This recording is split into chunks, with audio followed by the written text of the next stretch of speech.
नमस्कार दोस्तों, SK study IAS में आपका स्वागत है दोस्तों।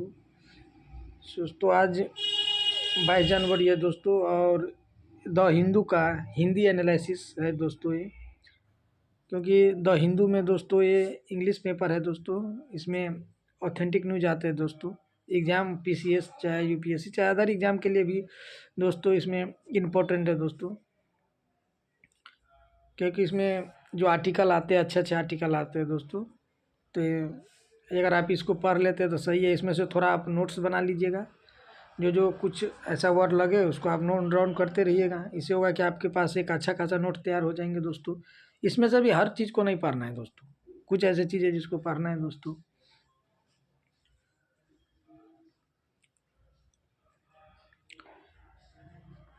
दोस्तों अभी राम मंदिर का आज आटन हो रहा है दोस्तों।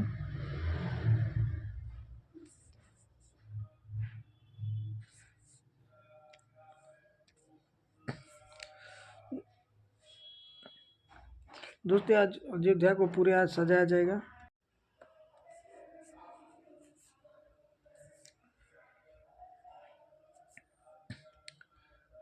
आप देख रहे हैं दोस्तों सीन इसका, मैं आपको बता रहा हूँ कि भगवान राम की जन्मस्थली माने जाने वाले स्थान पर नए मंदिर में उनकी पूजा शुरू करने से पहले दशकों से चले आ रहे धार्मिक और राजनीतिक आंदोलन की परिणति मूर्ति का प्रतिष्ठान अनुष्ठान दोपहर 2:20 बजे लिख दिया है तो 2 बजे शुरू होने की उम्मीद है। प्रधानमंत्री नरेंद्र मोदी की उपलब्धि और लगभग 8,000 आमंत्रित अतिथि और दुनिया भर में लाइव टेलीकास्ट के माध्यम से लाखों भक्तों ने देखेंगे दोस्तों। इसमें लाइव टेलीकास्ट किया जाएगा दोस्तों। आज जो भगवान राम की प्राण प्रतिष्ठा है दोस्तों इसको, और इसमें देश विदेशों से अनेक लोगों को आमंत्रित किया गया है। इसलिए दोस्तों इसमें जो खुफिया होगी उसको चाक चौबंद कर दिया गया दोस्तों कि किसी ऐसे अप्रिय घटना न घट जाए। इसके लिए दोस्तों अयोध्या में आज 13,000 से ज़्यादा सुरक्षाकर्मी तैनात कर दिए गए। राष्ट्रीय गार्ड और विशेष समूह के अधिकारी भी इसमें तैनात कर दिए गए दोस्तों कि ऐसी कोई घटना न घट जाए दोस्तों एक देख लीजिए आप, मैं यहाँ आपको दिखा रहा हूँ दोस्तों कि राष्ट्रपति द्रौपदी मुर्मू ने रविवार को दोस्तों प्रधानमंत्री नरेंद्र मोदी को लिखे पत्र में कहा कि अयोध्या में राम मंदिर का उद्घाटन भारत की शाश्वत आत्मा की निर्बोध अभिव्यक्ति है। एक अच्छी पॉइंट उसने बोली। इसके बाद दोस्तों वहीं राम मंदिर के बारे में दोस्तों और कुछ खास नहीं है। उसके बाद आप ये देख लीजिए, आप फिगर देखते होंगे, ये जो चित्र है ये आदिवासी का है दोस्तों।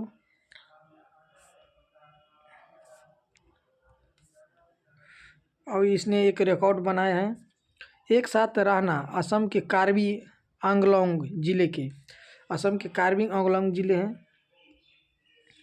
इसको मैं हाईलाइट कर दे रहा हूँ कि आप लोगों को देखने में सुविधा हो।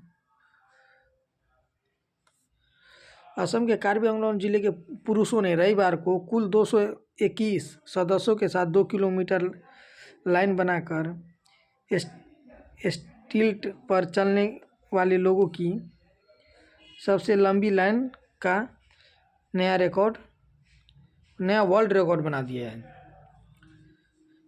ये 2 बांस के डंडे होते हैं, बम्बू होते हैं, उस पर ये लोग चलते हैं। इसका एक नया रिकॉर्ड बनाया गया। ये छत्तीसगढ़ के आदिवासी, असम के आदिवासी, ये लोग जो आदिवासी लोग हैं इस बम्बू के डंडे पे चलते हैं। बहुत बहुत दूर तक ये लोग चल जाते हैं। जो 2 किलोमीटर तक चला है लोग, जो 721 सदस्य थे। ये एक प्रकार से एग्जाम के पॉइंट व्यू से इम्पोर्टेंट है, आप याद रख सकते हैं इसको। असम के कार्बी एंगलोंग जिले के पुरुषों ने, ये इम्पोर्टेंट है। ये बीजेपी विधायक, ये सब आपको नहीं पढ़ना है।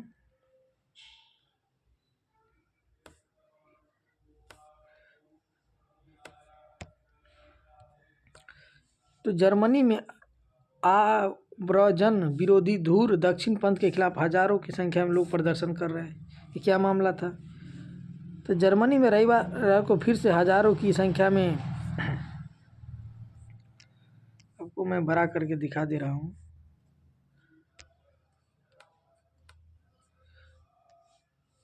आप देख लीजिए। जर्मनी में रविवार को फिर से हजारों की संख्या में धूर दक्षिणपंथी एएफडी पार्टी के खिलाफ रैलियों में शामिल हुए। यह एक सप्ताह के विरोध प्रदर्शन की परिणति है जिसमें प्रदर्शनकारियों को संयुक्त राष्ट्र में बाहर निकलते देखा गया।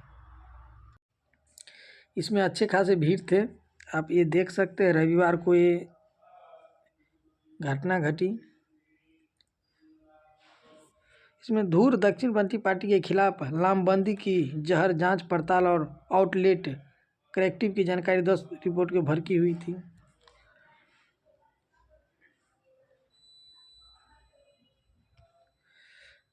कांग्रेस और बीजेपी में तकरार, कर्नाटक में 22 जनवरी को छुट्टी की घोषणा।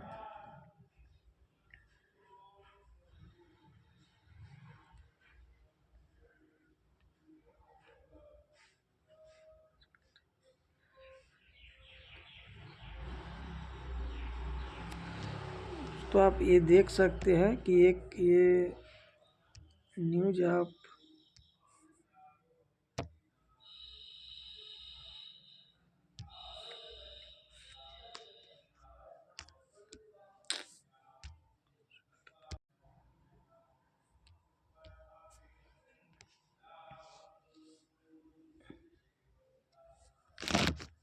कुकी का शरीर निराश हो गया, मुक्त सीमा आवाजाही पर प्रतिबंध हो गया। मणिपुर में कुकी जनजाति की एक शीर्ष संस्था है। केंद्र सरकार का जताई चिंता। मुक्त को समाप्त करने में अचानक निर्णय लिया कि म्यांमार में लोगों की आवाजाही सीमा की उसकी तरह से बराबंदी कर दी जाए। कुकी एमपी मणिपुर के एक बयान में कहा कि बाड़ नहीं लगाई जाएगी, कुछ जटिल चुनौतियों का समाधान होगा। दोस्तों, ये कुकी जो जनजाति है जो मणिपुर में, इसके लेके कुछ दिनों से विवाद चल रहा था। भारत का म्यांमार सीमा जो खुली रहेगी, कांटेदार बाढ़ से सुरक्षित। कुकी एमपी बयान में कहा कि वह इसे बेहद निराश है। निर्णय है कि केंद्र इसे पुनः मूल्यांकन करने की अपील करे।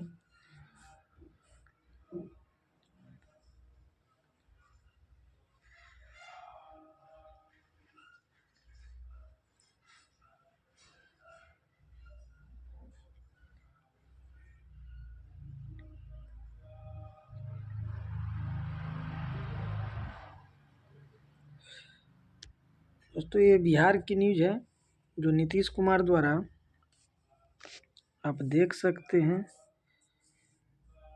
बीपीएससी जो देने वाले हैं उस सब को नोट करते चले, क्योंकि आगे चल के आपको मेंस और पीटी में कहीं ना कहीं आप इसी तरीके से करंट अफेयर पूछती है। नहीं कि आपको कोई मैगजीन उठा लिया, एक बार पढ़ लिए कि आपको क्वेश्चन टकरा जाएगा। आप उस तरीके से आप क्वेश्चन आते नहीं हैं। नीतीश ने 500 बेड के अस्पताल का उद्घाटन किया है बिहार के समस्तीपुर जिले में, पूछ सकते हैं क्वेश्चन। अयोध्या के राम मंदिर के प्रतिष्ठान समारोह के पूर्व संध्या पर मुख्यमंत्री नीतीश कुमार ने रविवार को 500 बेड रविवार को 500 का उद्घाटन किया गया बेड का बिस्तर। अस्पताल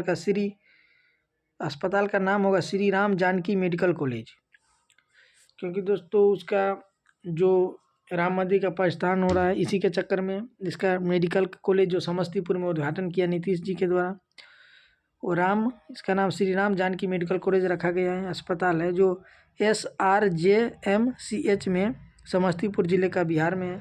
आधारशिला श्री नीतीश कुमार द्वारा रखी गई। 591 करोड़ रुपए की लागत से यह भूकंपरोधी भवन बना है। सरायरंज आगे बढ़ाया गया है चिकित्सा सुविधा है इसमें 1100 छात्रों का वार्षिक प्रवेश होगा। इसके लिए एसी आवास की व्यवस्था कर दी गई है। दोस्तों, मेडिकल छात्रों के लिए खोल दिया गया। मेडिकल की पढ़ाई भी होगी और इलाज भी होगा साथ में, जैसे हर लगभग अस्पताल में होता है। समस्तीपुर के जिले में नवनिर्मित 500 बेड का अस्पताल बिहार में विशेष व्यवस्था होगी। तो बेड के बड़ा होगा। डॉक्टर, कर्मचारी और छात्र अस्पताल के परिसर में यह रोगियों के लिए ठहरने के लिए व्यवस्था होगी।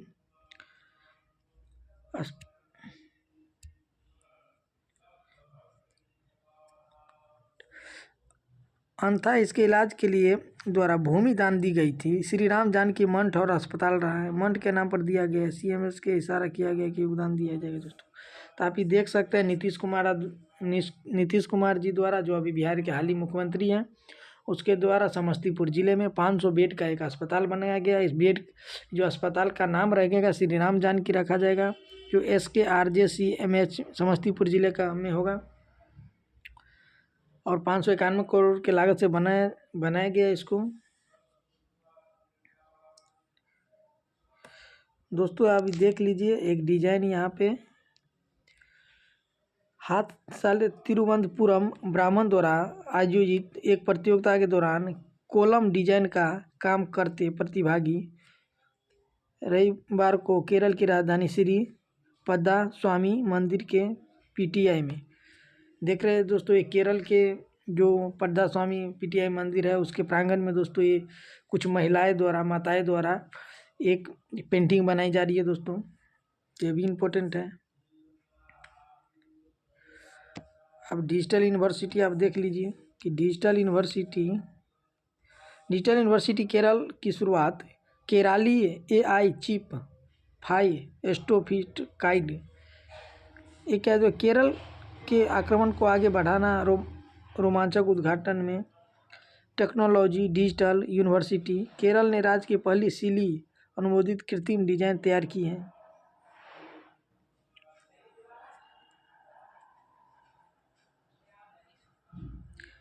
केराली AI चिप सुविधा प्रदान करेगी इस यूनिवर्सिटी में। प्रमुख उन्होंने कहा कि कृषि क्षेत्र में चिप क्रांति ला सकती है। जो डिजिटल यूनिवर्सिटी बन रही है, जो बहुत सारा क्षेत्रों में ये चिप क्रांति ला सकती है। आप फोटो देख सकते हैं, आप जो चिप हैं, आप इस चिप का फोटो, इसलिए मैं दिखा दे रहा हूँ आपको कि अभी चिप का फोटो देख सकते हैं। चिप क्रांति ला सकती है, जैसे एग्रीकल्चर क्षेत्र में फसल को वास्तविक समय पर निगरानी करेगा, सटीक खेती की जानकारी देगा दोस्तों, मिट्टी की स्थिति के बारे में बताएगा, ये देगा पर्यावरण कारकों जिसे मार्ग पर अवरुद्ध न हो, संसाधनों का अधिक कुशल उपयोग होगा। तो बहुत सारे चिप जानकारी देगा। इसलिए आपको मैं हाईलाइट कर दे रहा हूँ इस चीज़ को कि आप इसको पढ़ पाए बढ़िया से, अच्छा से।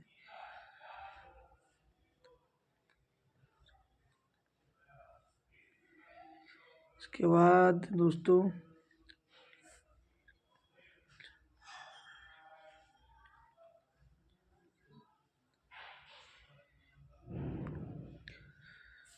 आप इसके बाद आप देख लीजिए न्यूज। आप एक ये न्यूज आप देख सकते हैं।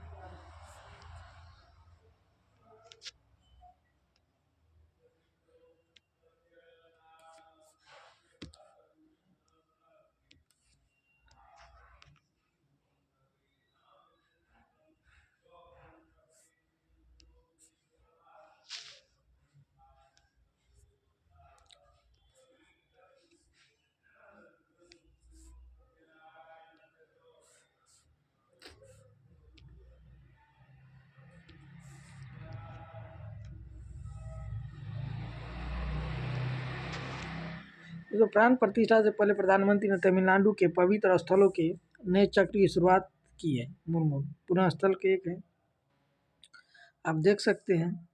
ये प्रधानमंत्री जी का फोटो है, द्रौपदी मुर्मू जी का ये पिक है दोस्तों,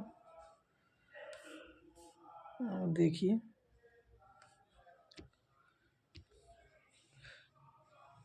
दोस्तों आगे के दिन के राम मंदिर का उद्घाटन समारोह अयोध्या के दौरे के बाद प्रधानमंत्री नरेंद्र मोदी रविवार को भारतीय मुख्य भूमि के सिरे पर स्थित धनकोडी में कोठा रामास्वामी मंदिर और चिरई बिंदु के दौरा करने के बाद तमिलनाडु की अपनी आध्यात्मिक यात्रा समाप्त की।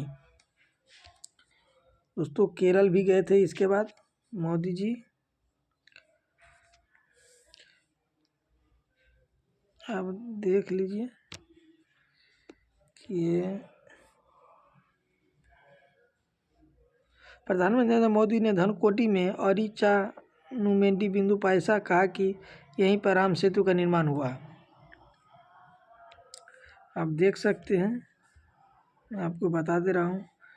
यहाँ रामकृष्ण मठ में रात बिताने के बाद दोस्तों मोदी जी ने यहाँ रामकृष्ण मठ है यहाँ पे रात बिताने के बाद वह धनकोटी के लिए अर्चित बिंदु की आगे बढ़ते हुए उत्तर में पाक खाड़ी और दक्षिण में मन्नार की खाड़ी से घिरा है। उन्होंने अरिच कुमेनू में फल चढ़ाए और शिवलिंग की पूजा की। दोस्तों ये पीटी और मेंस पॉइंट भी से भी अच्छा है।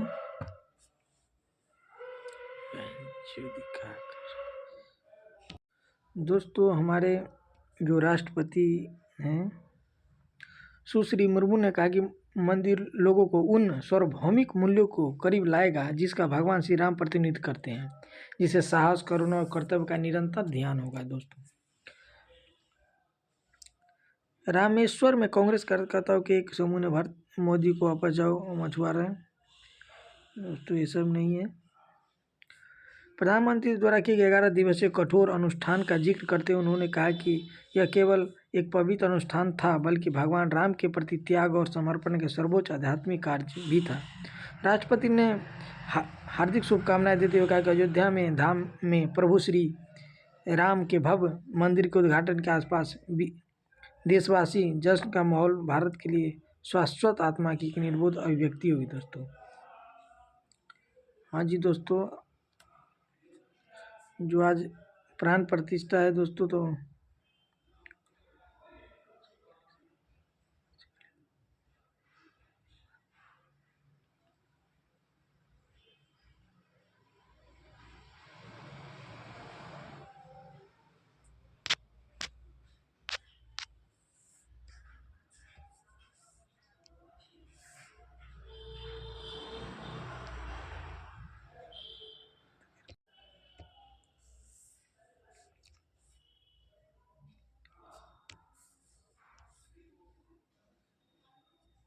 भारत सहयोग को इच्छुक जापान के साथ अंतरिक्ष, मोदी कहते हैं भारत अंतरिक्ष अनुसंधान संगठन इसरो हैं जापानियों के साथ सहयोग करने के लिए इच्छुक है। अंतरिक्ष अन्वेषण के क्षेत्र में JAX है, जो वहाँ की जापान की कंपनी है JAX है। वहीं प्रधानमंत्री मोदी ने कहा कि अपने जापानी समकक्ष फूमियो को बधाई देते हुए वहाँ के प्रधानमंत्री हैं दोस्तों फूमियो किशिदा टोक्यो की सफल चंद्र लैंडिंग पर 20 जनवरी को जापान में इतिहास रच दिया। पर अंतरिक्ष यान उतरने वाला केवल 5 देश है। चंद्रमा एक मिशन जिसे जापान द्वारा संचालित किया गया था। एरोस्पेस एक्सप्लोरेशन एजेंसी जापान का स्मार्ट चंद्रमा की जांच के लिए लैंडर स्लिम उतारा। एक भूमध्य रेखीय क्रेटर के पास चंद्र सतह इसे देश में एक मील का पत्थर माना गया।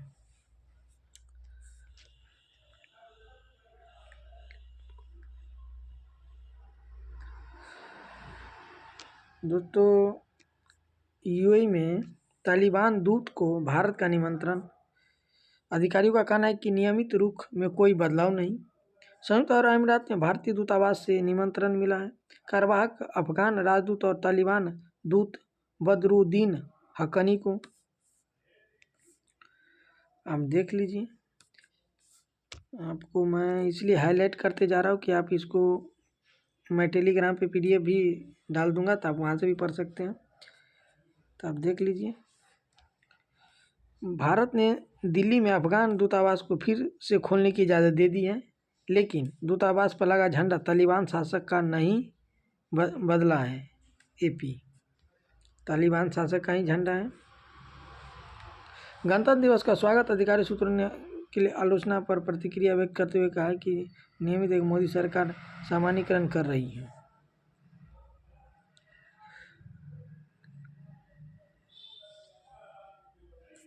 हक्कानी नेटवर्क का और ऐसा माना जाता है कि उसके प्रमुख करीबी सहयोगी तालिबान के आंतरिक मंत्री हैं और सिराजुद्दीन हक्कानी और उसके पिता जलालुद्दीन हक्कानी। ऐसे सूत्रों ने बताया कि निमंत्रण निकल चुका था। सभी के लिए एक नियमित अभ्यास के रूप में राजनीतिक मिशन एकत्रित है। दोस्तों भारत ने अफगानिस्तान को फिर से दूतावास खोलने की इजाज़त भारत में दे दी है।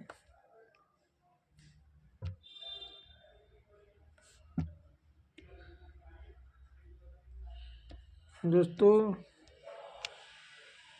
आप देख लीजिए, मच्छरों से लड़ने के लिए इस्तेमाल किया जाने वाला मॉस्किटोफाइस भारत में आक्रामक हो गया है। इससे दोस्तों मच्छरों से लड़ने के लिए मच्छरों के जो लावा होता है उसको खा जाते हैं दोस्तों। देखिए, वन्य जीव विज्ञानी मास्टिकोफिस को 100 सबसे हानिकारक आक्रामक विदेशी प्रजातियों में से एक मानते हैं। भारत में शोधकर्ताओं ने एक अनुवांशिक अध्ययन के आधार पर यह पाया मछली की 2 प्रजातियां गम्बूसिया एफिनिस और गम्बूसिया होलब्रिकी ने देश भर में कई पारिस्थितिकी तंत्रों पर कब्जा कर लिया है, विशेष रूप से पूर्वोत्तर भारत में। इसको भी मैं हाईलाइट कर दे रहा हूँ, अगर आप यहाँ से पढ़ सकते हैं। ये मछली है, आप देख लीजिए।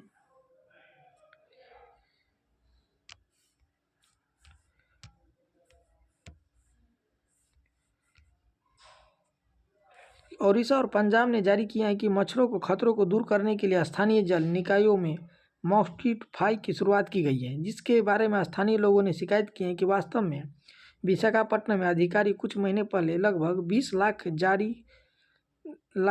जारी करने के बाद अतिरिक्त 6 लाख मच्छरदानी जारी की तैयारी में है।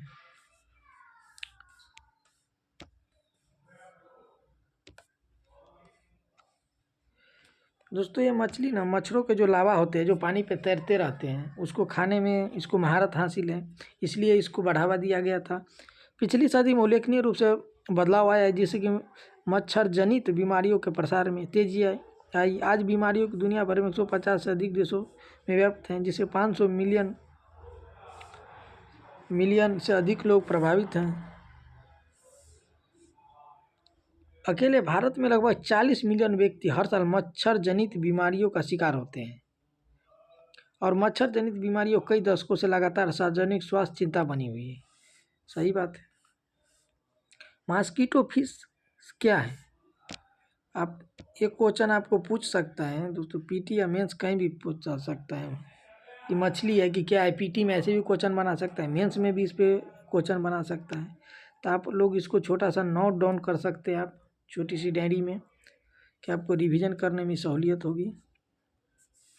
मॉस्किटो फिश क्या है? यह परिवेश में मच्छरों का जैविक नियंत्रण महत्वपूर्ण हो जाता है। जो 1960 के दशक में इस तरह के दृष्टिकोण जिसमें मच्छरों के लावा को खाने के लिए ताज़े पानी में पारिस्थितिकी तंत्र में मच्छर फाइस शामिल था। कीटनाशकों जैसे रासायनिक संसाधनों के विकल्प के रूप में प्रमुख हो गए, जिसके मानव स्वास्थ्य और पारिस्थितिकी तंत्र दोनों पर गंभीर प्रतिकूल प्रभाव देखे गए। 1980 और 1990 के दशक में इसका चलन बढ़ा। इनमें कई पारिस्थितिकी तंत्र टिकाऊ माना जाता था। मच्छरों के शिकारियों में मच्छरदानी की 2 प्रजातियां थी, जो गम्बूसिया एफिनिस और गम्बूसिया होलब्रिकी थे। दोस्तों, डाकघर अधिनियम आया था अभी, आप लोग देखे होंगे डाकघर अधिनियम जो हाल ही में आया था। क्या है डाकघर अधिनियम? आप लोग देख लीजिए, जो अभी आया डाकघर अधिनियम देख लीजिए आप। 24 दिसंबर 2023 को भारत के राष्ट्रपति ने डाकघर विधेयक 2023 को मंजूरी दे दी, जो औपनिवेशिक काल के भारतीय डाकघर अधिनियम 1898 की जगह लेगा। जब भी केंद्र सरकार इस पर करी तो संसद में हंगामा हो जा रहा था दोस्तों, लेकिन आखिरकार यह पास हुआ। इस पर राष्ट्रपति द्रौपदी मुर्मू ने हस्ताक्षर किया। अब यहाँ से आपको मैं दिखा दे रहा हूँ। देखिए दोस्तों, केंद्रीय अधिनियमों के तहत अवरोध 24 दिसंबर को संचार विधेयक 2023 को मंजूरी को भी राष्ट्रपति की सहमति प्राप्त हुई, जो 2 केंद्रीय अधिनियमों का स्थान लेगा। भारतीय टेलीग्राफ अधिनियम 1885 और भारतीय वायरलेस टेलीग्राफ अधिनियम 1933 दूरसंचार अधिनियम में संदेशों को अवरोध का एक प्रावधान है, यानी धारा 20(2) जो 1885 की टेलीग्राफ अधिनियम की धारा 5(2) के समान है। सिवाय इसके लिए कि 1885 अधिनियम की धारा 7 clause 2B sub clause B 7 clause B और सब क्लॉज बी ये सामग्री जो केंद्र सरकार को संदेश की अनुचित अवरोध या प्रकटीकरण करने के लिए बरतनी चाहिए।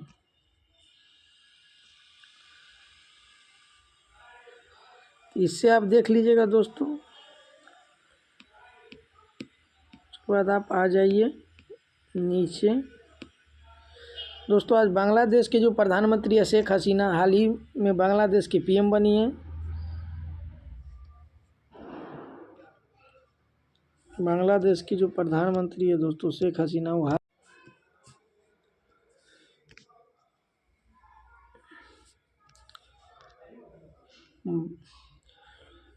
देख रहे हैं दोस्तों कि शेख हसीना और प्रधानमंत्री मोदी जी का जो ये फोटो है दोस्तों आप देख सकते हैं, हाईलाइट करके मैं दिखा दे रहा हूँ। प्रधानमंत्री शेख हसीना इस महीने के शुरू में अपनी पार्टी अवामी लीग ने 7 जनवरी को राष्ट्रीय चुनाव में 2/3 सीटें हासिल करने के बाद बांग्लादेश में लगातार चौथी बार ऐतिहासिक काल के लिए सत्ता में वापसी की और प्रधानमंत्री नरेंद्र मोदी सुश्री को बधाई देने वाले पहले विश्व नेताओं में से थे। प्रधानमंत्री नरेंद्र मोदी ने उसको बधाई दी है। दोस्तों स्वाभाविक सी बात है, किसी भी राष्ट्र के प्रधानमंत्री अगर जीत के आते हैं तो दोस्तों ये देख लीजिए जो भारत से भी जुड़ा हुआ है दोस्तों, कहीं ना कहीं हिस्ट्री का ये पार्ट है, तो आप एक बार देख लीजिए। बांग्लादेश के साथ भारत के रिश्ते की नींव 1971 बांग्लादेश मुक्ति संग्राम में रखी गई थी। भारत ने पाकिस्तान से आज़ादी की लड़ाई में बांग्लादेश की सहायता के लिए महत्वपूर्ण सैन्य की सामग्री सहायता प्रदान की थी।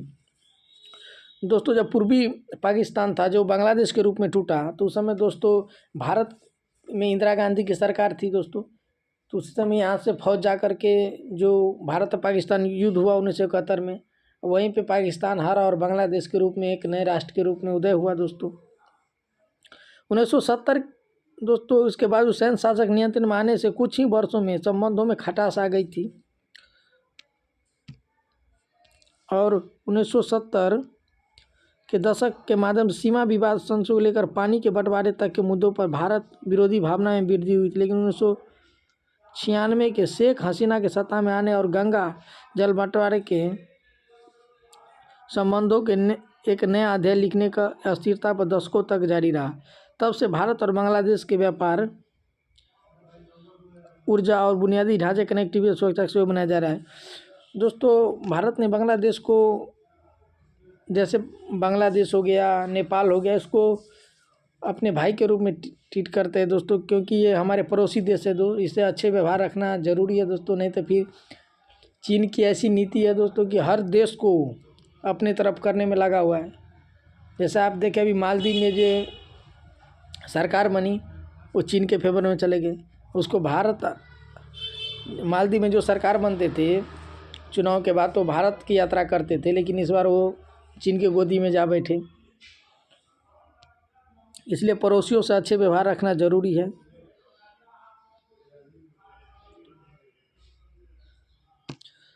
आप ये भी देख सकते हैं कि बांग्लादेश के साथ आर्थिक सहयोग में क्या है। बांग्लादेश भी भारत के बीच द्विपक्षीय व्यापार बढ़ा है। बांग्लादेश दक्षिण एशिया में भारत के सबसे बड़े व्यापारी साझेदार के रूप उभरा है।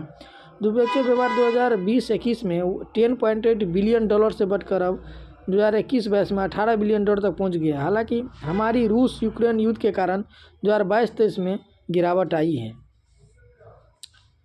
युद्ध के कारण तो हर देशों की थोड़ा बहुत दिक्कत हुई है दोस्तों। तो आप ऊर्जा के क्षेत्र में बांग्लादेश को आप देख सकते हैं। आप भारत को ऊर्जा के क्षेत्र में बांग्ला के साथ क्या है देखिए, आप हाईलाइट कर दे। मैं ऊर्जा के क्षेत्र में बांग्लादेश भारत से लगभग 2000 मेगावाट बिजली का आयात करता है। परिवहन कनेक्टिविटी के लिए बिस्मेटेक master plan Bharat, Bangladesh, Myanmar और थाईलैंड में प्रमुख परिवहन परियोजनाओं को जोड़ने पर केंद्रित है, जिसे एक शिपिंग नेटवर्क स्थापित किया जा सके। भारत का ध्यान मुख्य रूप से त्रिपुरा से लगभग 100 किमी दूरी स्थित मटरबारी दोस्तों मटरबारी बंदरगाह की ओर होगा, जिसका निर्माण बांग्लादेश कर रहा है। यह बंदरगाह ढाका को जोड़ने वाला एक महत्वपूर्ण औद्योगिक गलियारा स्थापित होगा दोस्तों। तो भारत कोई कसर नहीं छोड़ रहा है कि बांग्लादेश को अपने साथ रखा जाए और बांग्लादेश में कनेक्टिविटी बढ़ाया जाए, जिससे भारत को भी फायदा होगा और बांग्लादेश को भी फायदा होगा। इसको दोस्तों आप अच्छे से जो नोट डाउन करने वाला पॉइंट है उसको आप नोट डाउन कर सकते हैं।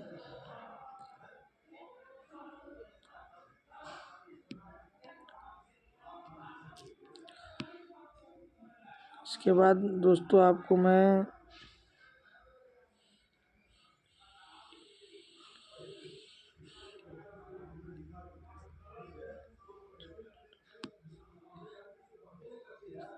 दोस्तों अभी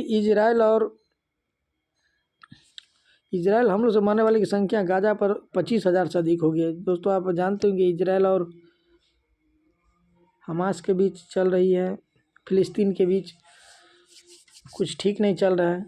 युद्ध होने के बाद 62,000 से अधिक घायल हुए। हमास ने 7 अक्टूबर के हमले में आवश्यक बताया है कि कदम नेतन्याहू के बंधकों की रिहाई के बदले सेना वापसी की हमास की मांग को खारिज कर दिया है।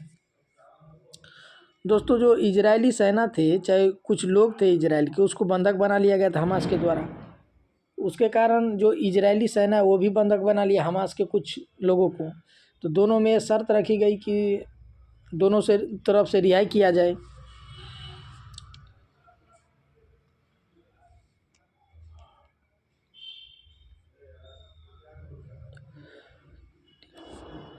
आप देख लीजिए कुछ दिनों के बाद गाजा पट्टी इजराइल और हमास के बीच अक्टूबर का महीना बीत चुका है, लेकिन 25,000 गाजा स्वास्थ्य अधिकारी सियाल ने कहा कि जबकि इजरायली हमले और सड़क पर लड़ाई, रविवार को हमास द्वारा संचालित इनकलाब में हंगामा हो गया। तो ये भी युद्ध बढ़ता जा रहा है दोस्तों। उधर यूक्रेन रसिया युद्ध,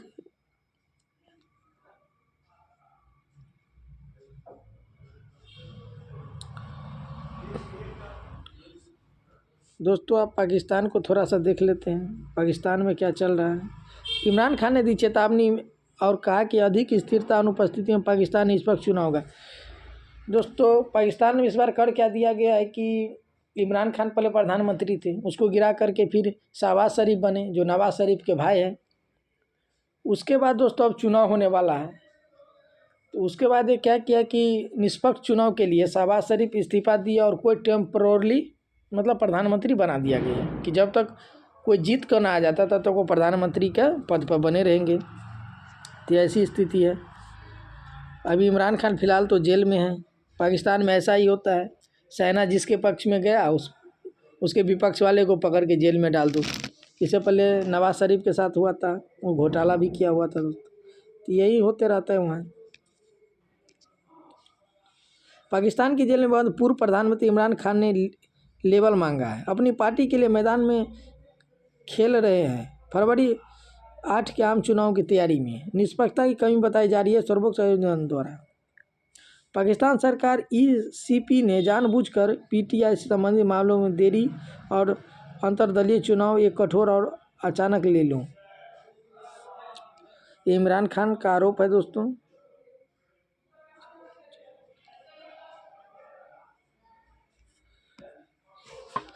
पर्यावरण पारिस्थितिकी से क्वेश्चन है कि वायु प्रदूषण और भू राजनीति को बढ़ावा मिलता है दक्षिण एशिया में सीमा पर चुनौती। तो पर्यावरण परिस्थिति का एक क्वेश्चन है, आप इसको देख सकते हैं। जो भी हिंदू का एनालिसिस रहता है, द हिंदू का इंग्लिश में, उसको हिंदी ट्रांसलेट है। इस दक्षिण एशिया जहाँ 6 एयरशेड वाले दुनिया के सबसे प्रदूषित शहर है, उसको प्रभावी ढंग से वायु प्रदूषण निपटने के लिए मजबूत क्षेत्रीय सहयोग की आवश्यकता है। शहर दर शहर आधार पर साइलो में काम करने के लिए के बजाय प्रदूषण और संबंधित कुछ मुद्दे जब क्षेत्र में राजनीतिक संबंध खराब हो रहे हैं। आप देख सकते हैं प्रदूषण का स्तर दिल्ली में दोस्तों, दिल्ली में भी कुछ हालात ठीक नहीं है। प्रदूषण का स्तर दिल्ली में भी कुछ ठीक नहीं है। आप देख सकते हैं किस तरीके से दिखाया गया है। मैं आपको बड़ा करके दिखा दूँ। हवा से जली हुई गंध आती है। लाहौर में एक शहर पाकिस्तान के पूर्व की इसके लिए मशहूर होता करता था उद्यान लेकिन बन गया है। अपनी भावना हवा के लिए बदनाम गुणवत्ता बन गया है दोस्तों। जहरीली धुएं ने हज़ारों लोगों को बीमार कर दिया है दोस्तों। ये जहरीली धुएं ऐसे हो गए लोगों की स्किन कैंसर तक होना शुरू हो गया, बच्चे को सांस लेने में तकलीफ़ें होती हैं। हाल ही के महीने में लोग उड़ानें रद्द कर दी, कृत्रिम वर्षा हुई है। लाहौर के एक तरह प्रदूषण होते हुए पाकिस्तान परिवहन और मानवीय गतिविधियों में सांस लेने में दिक्कत हो रही है।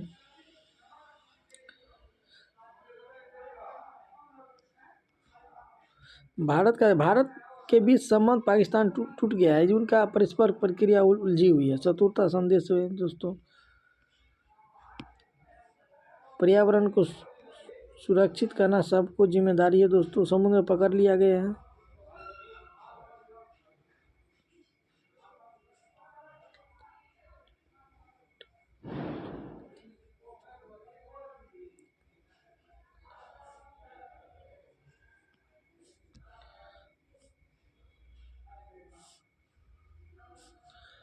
ये देख लीजिए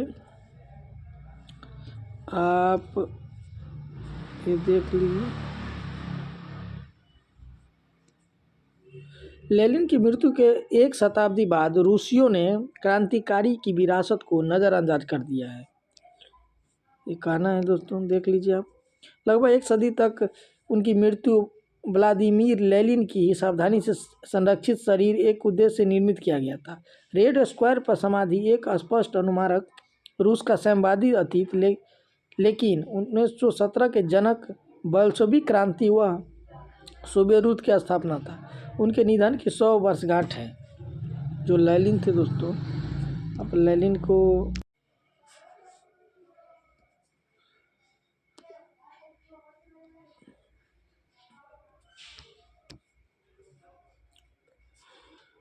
रविवार की शताब्दी वर्ष उनकी कब्र पर कम्युनिस्ट पार्टी समारोह के पूरे क्रेमलिन पर छाया और राष्ट्रपति व्लादिमीर के लिए पुतिन उन्होंने सार्वजनिक रूप से लेनिन को उनके समर्थक के लिए डाटा को विभाजित करने में भूमिका प्रस्तुत की। राष्ट्रपति ने रूसी साम्राज्य यूक्रेन जैसे राज्य यह सुविधाजनक है। श्री पुतिन अब फंस गए हैं। लगभग 2 साल का हमला कीव के विरोध इसके बजाय है। जोसेफ स्टालिन का समर्थन किया। यह व्यक्ति जिसने सोवियत सोशलिस्ट रिपब्लिक यूएसआर की जीत के लिए यून आयन का नेतृत्व किया था। द्वितीय विश्व युद्ध में 1961 की देख लीजिए क्या हुआ था उस समय। तो कुछ संक्षेप में अपने स्टालिन को रखा 1961 तक बना रहा। विशाल लोगों की भीड़ ने कतारबद्ध हो गई और सोवियत काल में लेनिन के प्रति सम्मान व्यक्त करने के लिए लेनिन आज क्रांतिकारी के सम्मान में समारोह आयोजित किए जाते हैं। मुख्य रूप से उन लोग भाग लिया साम्यवादी युग के प्रति उदासीन हाथ ध्वज में थे।